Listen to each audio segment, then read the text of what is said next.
Pushkin. What did it mean to go out on a Saturday or Friday night in 1993 in New York? It was kind of like a given, you know? Yeah. You wear a fanny pack, and once you're out on the streets, you turn it around so it's in front of you so you can see it. Did you really do that? Absolutely. Well, So I'm going to dark. interrupt. I remember I just had a flash of, remember keys? We all had keys. And I used to walk around with keys so that each one, what would I have actually done if someone had attacked me? I would put my keys between my fingers. Yeah. So that if someone attacked me, I was ready. Not long ago, I called up two friends who I used to hang out with when I first moved to New York City in my 20s, Peggy and Erica. Back in the 90s, we were all young and footloose and on edge. I seem to remember that at the end of every evening, there was a discussion about we all had to talk about everyone's plan for getting home. Do you remember this? And if you didn't, who did and didn't have money for a cab? Did anyone, under what circumstances would you take the subway on a Friday night after dinner? If you were in a large group. Only if you're in a large group. A large group, and it was like a little adventure. So 6 people would all get on the subway late at night, and you felt like you were being adventurous. Yeah, thinking back on it, it felt very collegial. We did things as a group. Yeah, you had to. And you were never left alone. The New York City of that era was one of the most dangerous big cities in America. The subway was filthy. There was graffiti everywhere. There were 2,262 murders in New York in 1990, more than 6 a day. Were we personally at risk? I don't know, but it felt like crime was all around us. You know, someone would always say, hey, don't worry, I'm walking you home. We were never allowed to walk alone. Yeah, even on That's right. People would walk me home just because you didn't want to be by yourself as a woman. When you went on a date, even if it was a disaster, you had to walk the woman home. Right. Which is like so insanely awkward. You're like, you. We were, independent women. But once the sun went down, you never walked alone. Let's talk about how it gets better. I just remember that all of a sudden, all of the precautions seem to go out the window. Right. And it's true. Statistically, we know by 97 or 98, the murder rate has dropped. I remember this. I had a bedroom when I was living in that walk up on Bank Street. My bedroom window overlooked the fire escape, and I had previously been too scared to open my window at night, and then I started to open my window at night, so that technically someone could have walked up the fire escape and walked in. But I was like, it's fine now. I can sleep.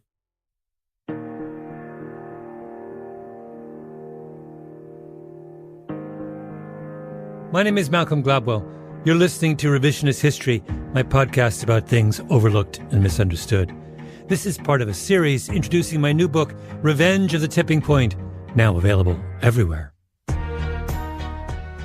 And in this episode, I'm looking back at the question that got me started on tipping points 25 years ago. How in the 90s did New York become one of the safest cities in America? In 1996, I wrote an article for the New Yorker magazine trying to explain this puzzle. It was called The Tipping Point. That article led to my first book called The Tipping Point, where I offered a more complete explanation. The success of The Tipping Point led to another book and another and another. I wouldn't be here today talking to you were it not for my obsession, way back when, about what happened to crime in New York in the 1990s. And now I've written a sequel to that first book. Did I mention that it's out in bookstores everywhere? It's called Revenge of the Tipping Point. And in that spirit, I've decided to go back and conduct an audit of my conclusions from 25 years ago. To look at my 30-something self in the eye and ask, was I right?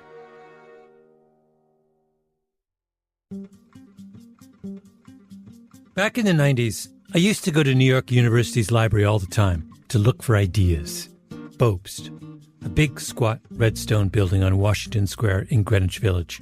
This was before Google, so I was my own search engine. I'd wander the stacks for hours.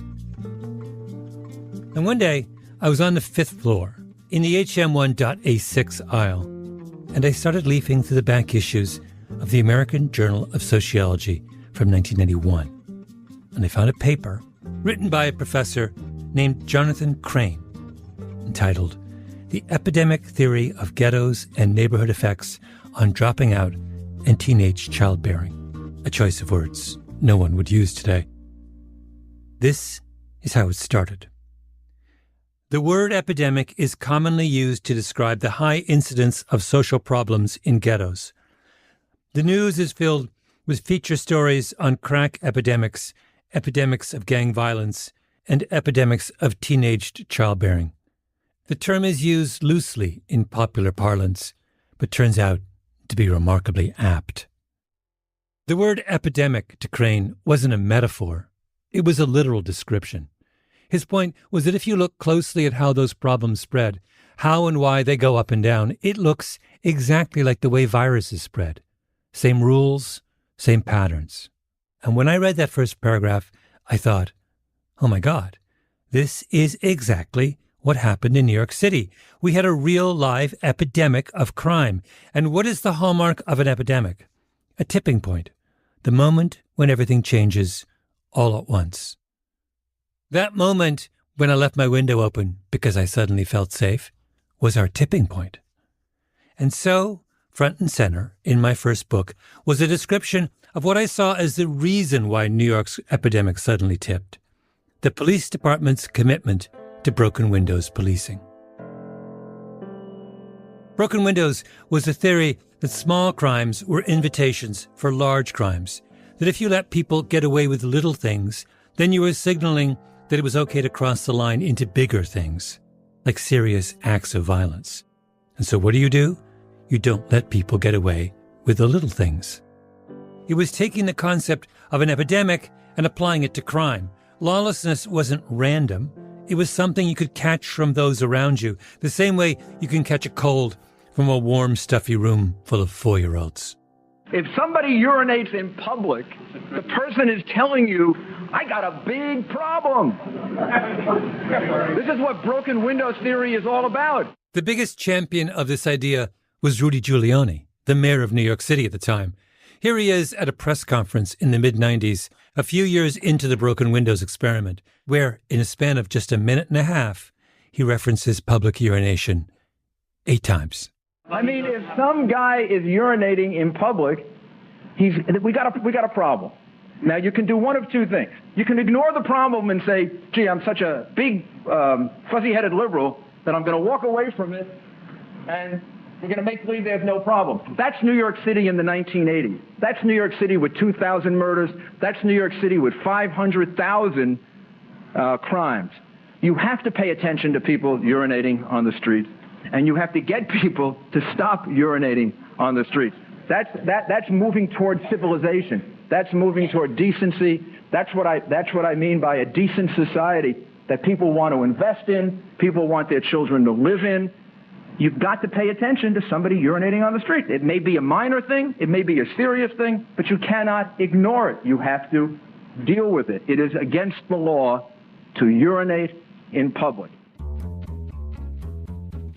Giuliani was elected in 1993 and re-elected in 97 by a huge margin.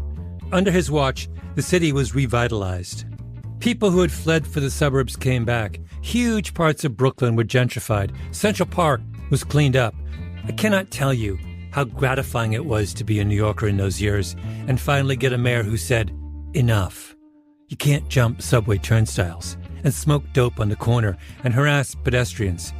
But Giuliani wasn't just making an argument for civility, that it was more pleasant to live in a city where the streets were clean and the police were alert to every sign of disorder. He was making a more extravagant claim, that arresting the guy urinating on the street was the reason why the murder rate dropped. And I believed him. Malcolm Gladwell is about to publish a book.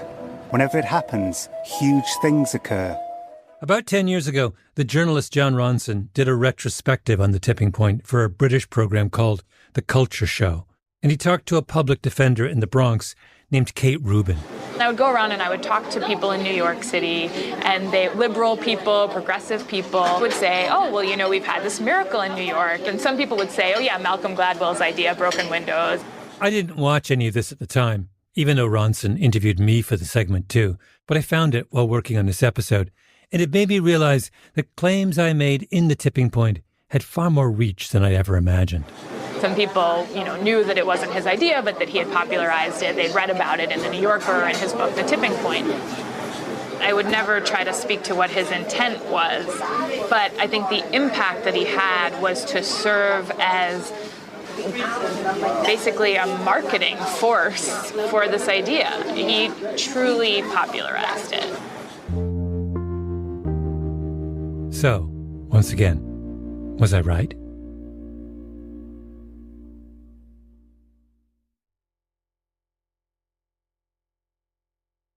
On the afternoon of February 27th, 2008, a young man named David Floyd left his apartment on Beach Avenue in the Bronx.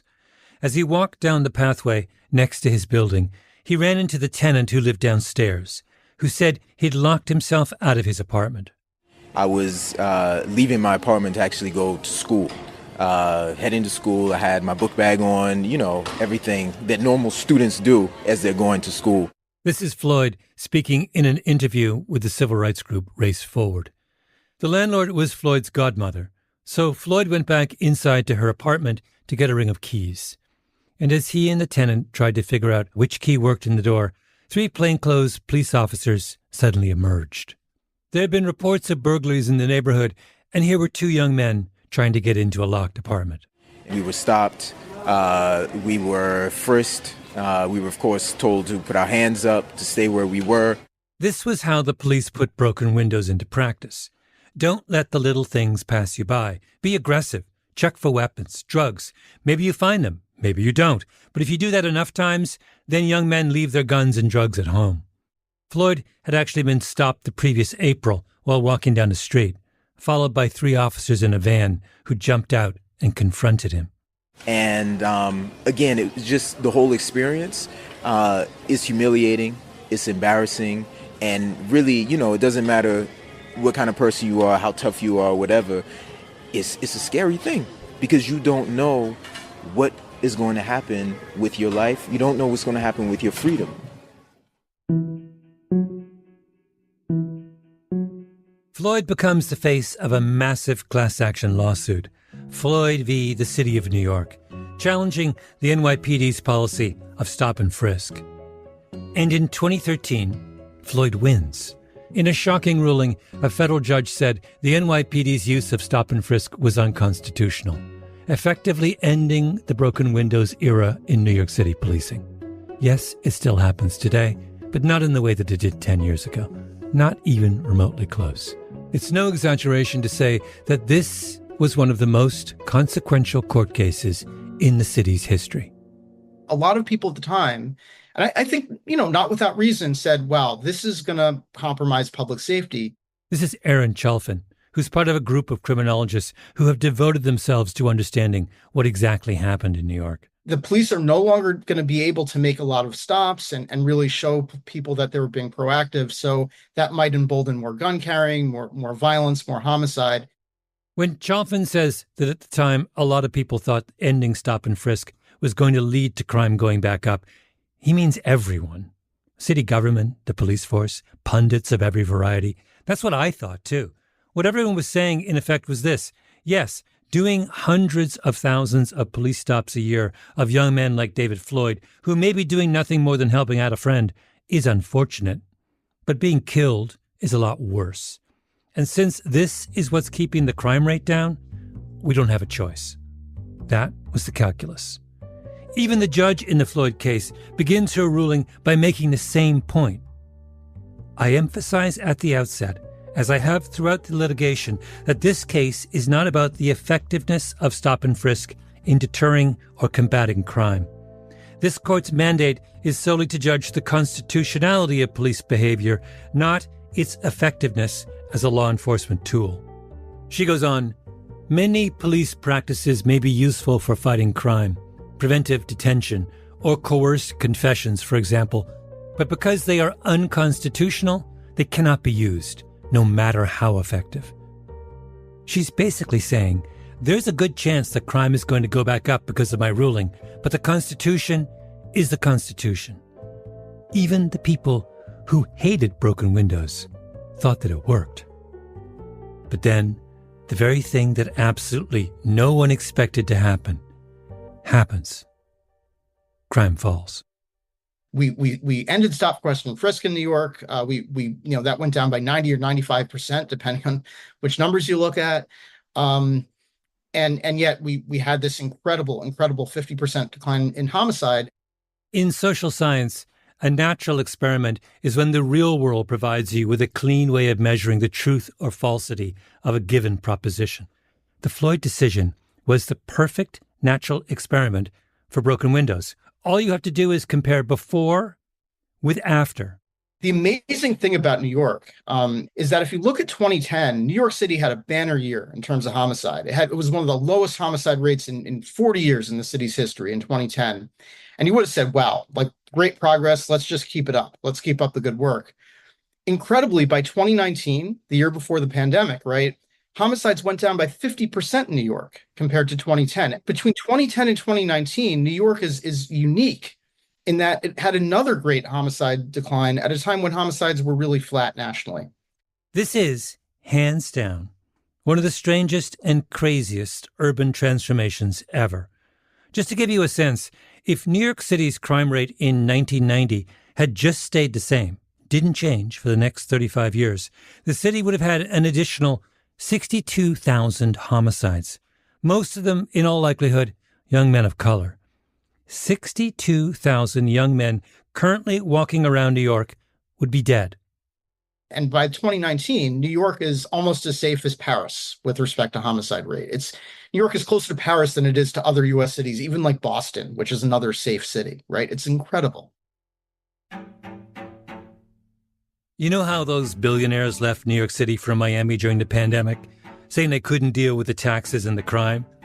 Well, the violent crime rate in New York City after that second wave is half that of Miami. If you're really worried about crime, you should be selling your waterfront home in Coral Gables before someone murders you and move somewhere much safer, like the Bronx. Or, here's another. J.D. Vance, the junior senator from Ohio, tweets this in 2021. Serious question. I have to go to New York soon, and I'm trying to figure out where to stay. I've heard it's disgusting and violent there, but is it like Walking Dead Season 1 or Season 4? I know. There's a whole cottage industry of unearthing crazy things, J.D. Vance once said. But Vance is from just outside Cincinnati. The violent crime rate in Cincinnati at the exact moment he wrote that tweet was twice the violent crime rate in New York City. Serious question, Senator. I have to go to your hometown soon, and I'm trying to figure out where to stay, because compared to where I come from, it's disgusting and violent there. But I digress. Back to Chalfin and the question at hand. And so, it does give you the sense that making lots and lots of these stops was not the key ingredient. It does, doesn't it?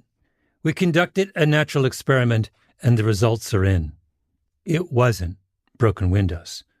It wasn't stop and frisk. My administration will issue hundreds of millions of dollars in federal grants to reward cities and towns and return to proven crime-fighting methods, including stop and frisk and broken windows policing. We did that with Rudy Giuliani. It was so successful. At 3 o'clock in the morning sometimes, I lie awake and I think, oh God, did he read The Tipping Point too?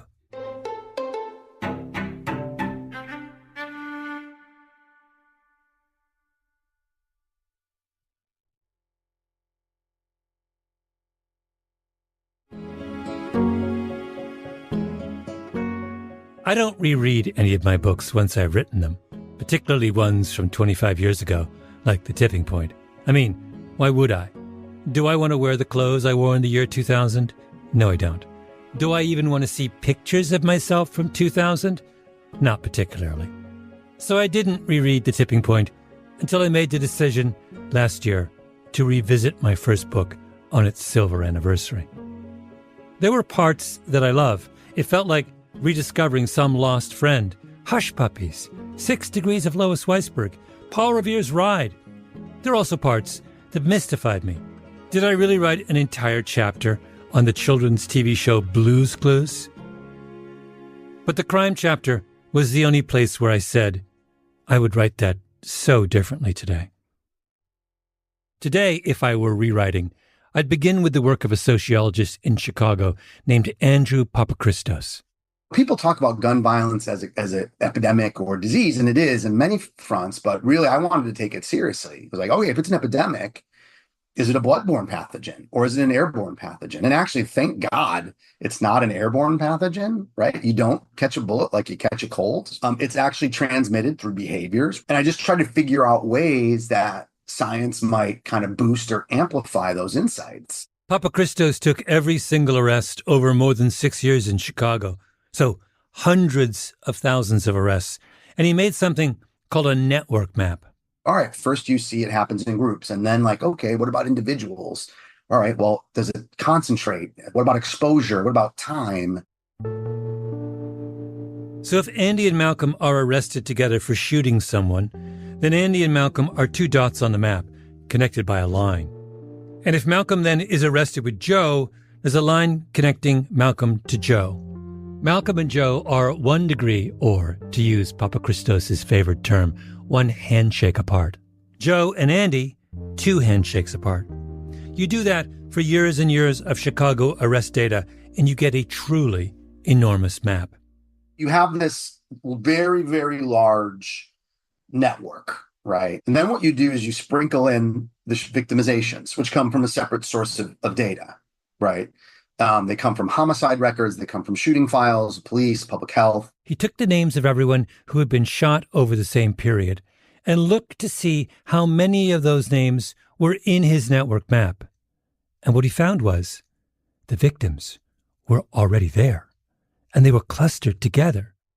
You just match the data, and every place where there's a shooting, the victim's bright red, for example. And then what you see is that these bright red dots all linger together, all clumped together, right? Like your kid took a handful of Christmas ornaments and like threw it at the tree and they're all in one spot. It looks just like the social maps epidemiologists used to construct for the spread of HIV in the 1980s. If someone in your social circle got infected with HIV, then your chances of becoming infected with HIV increased. In Papachristos' maps, the risk of contagion extended 3 degrees. If Malcolm gets shot, Andy is at risk, and so is Joe. And so are any people Andy and Joe were arrested with. Like other social networks, the impact of these shootings tends to go about 2 or 3 handshakes, and then it starts to kind of drop off. So these clusters are fairly dense, and they stick around. So hold on, this is crucial. So I've got my social network map, and I'm sticking in all of the shootings into and I've noticed that the shootings are clustering. So we have this triangle of Joe, Andy, Malcolm, and Malcolm gets shot. And so once we observe that Malcolm gets shot, what you're saying is that the likelihood of someone connected to me also getting shot increases. Skyrockets. Absolutely. And you're saying that the connection, the risk is skyrocketing between 1 and 3 degrees? That's the where risk is the highest. Yeah. Once you get past kind of 3 degrees, it goes down and levels off. When you observed this, did this surprise you? How concentrated it was surprised me. You know, when you look at these numbers, even when you look at the larger co-offending network, you're talking about 5 to 6% of a neighborhood's population. But when you start looking at where the violence concentrates, it's less than 1%. You're talking about, on the west side of Chicago, one of the neighborhoods we were working, there's about 50,000 people. You're talking about 400 individuals. 400 individuals on the entire west side of Chicago. The crime problem on the west side of Chicago isn't being driven by everyone. It's being driven by a tiny subset of people within a dense social network where someone close to them has already been a victim of gun violence. The west side of Chicago is not a dangerous place. Highly specific networks of people within the west side of Chicago are dangerous places. The same pattern holds true in New York City. Why wasn't stop and frisk an effective strategy in the end? Because it assumed that violent crime was something embedded within an entire community. And it's not. Even the NYPD's own numbers said so. In one 8-year span, New York City police officers frisked 2.3 million people and found weapons in 1.5% of those stops. They were looking for needles in haystacks. Why would that be an effective crime-fighting strategy? Aaron Chalfin, the criminologist, says that one of the main reasons crime fell so dramatically in New York after stop and frisk ended was that the NYPD took those lessons to heart. They switched from the kind of indiscriminate policing found in stop and frisk to precision policing. They started focusing on hotspots, deploying police to the specific places where crime was the worst. More targeted investigations, more thinking about who are the shooters, who are the major players in neighborhoods that are driving the shootings, what can we do to identify those people, incapacitate those people. So when we think about good policing, and we think in particular about homicide, it's a very small number of people who drive the problem. It's a couple thousand people in a city of 8.5 million. And, making lots of low-level arrests, maybe you'll find some more guns and things like that, but it's probably a much better use of resources to focus on the drivers of violence. And when you do that, in my paper, we find that when there's a major gang takedown around a public housing development, in the next 18 months, homicides are down by about 30%. 30%. Fighting an epidemic means focusing on the few, not the many. And by the way, who made this argument as loudly as anyone? I did. In The Tipping Point. I called it the law of the few, and it took up a third of the book. When it comes to epidemics, I wrote, a tiny percentage of people do the majority of the work. I talked about how this principle plays out in outbreaks of infectious disease, in the spread of fashion trends, in word of mouth. I described in great detail the kinds of people who make those special few, on and on. But then, when it came to crime, I suddenly forgot all about the law of the few and endorsed an idea that said a really good way to control an epidemic was to stop and frisk 100 young men in the hopes of finding a gun on one of them. I was wrong. I'm sorry.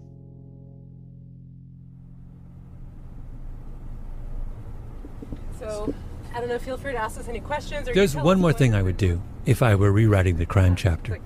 I would talk about Philadelphia and about a day I spent recently driving around the city with a guy named Keith Green.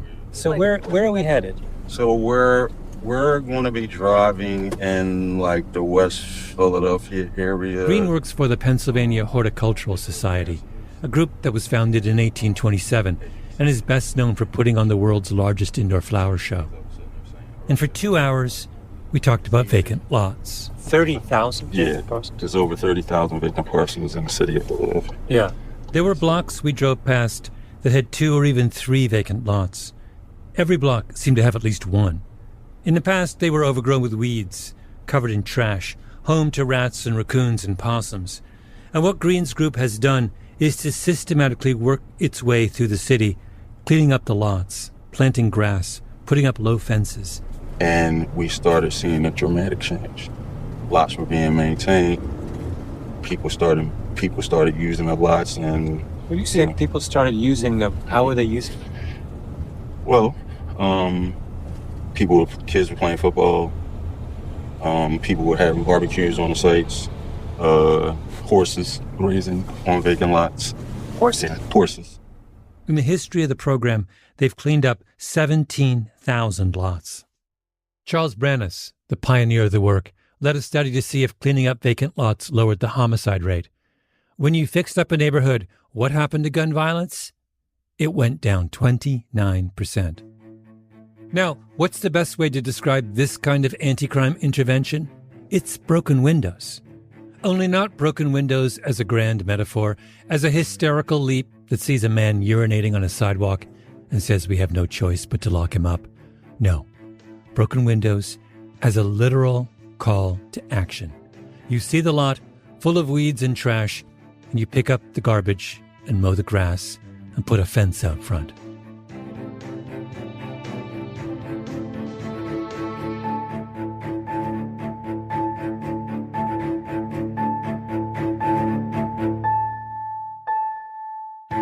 Revisionist History is produced by Nina Bird Lawrence with Ben Dadaf Haffrey and Lucy Sullivan. Our editor is Karen Shakurji, fact-checking by Sam Russick. Original scoring by Luis Guerra, mastering by Echo Mountain, engineering by Sarah Bruguera and Nina Bird Lawrence. Production support from Luke Lamond. Our executive producer is Jacob Smith. Special thanks to Sarah Nix, and as always, El Jefe, Greta Cohn. I'm Malcolm Gladwell.